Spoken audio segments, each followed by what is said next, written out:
namang si Jamil Obando. In the blue corner is from Rise Up Boxing Team.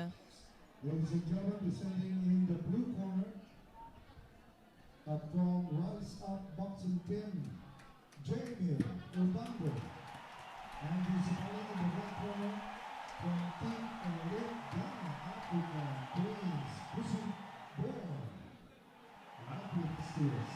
Ang UKC event natin is global na rin no, kasi marami na ring mga fighters na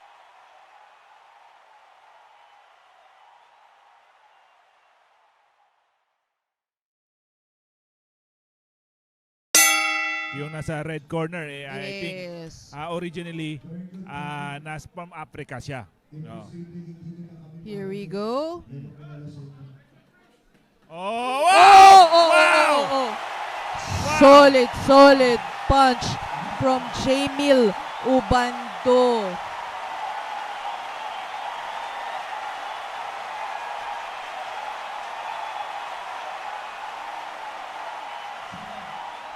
I think wala pa siya sa senses. And Obando is going for the kill.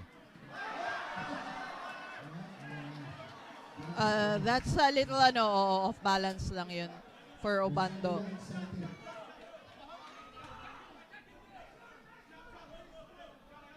Obando using that jab, isn't carried away with that knockdown, which is good. He still has to be on guard. It's good that he's resetting right now. Oh, another shot. It's over. It's over. Another solid shot from Jamil Obando, and the fight is over. 2 knockdowns, 2 solid shots. Jamil Obando of Rise Up, a boxing team, wins Obando, this partner. fight via KO. Solid talaga, solid punches. Of course, solid We are by Obando, partner. Alam mo, parang bibihira tayong makita ng mga ganyang stoppage sa mga amateur.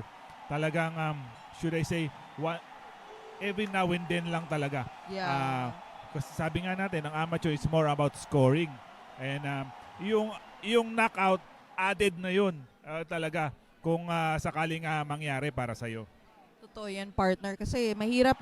Extra harder to knock out your opponent in the amateur. Kasi yun nga, may headgear. At the same time, mabigat ang gloves.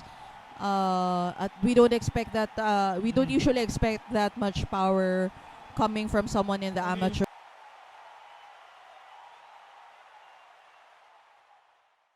Two solid punches. Solid talaga, solid punches. Yeah. And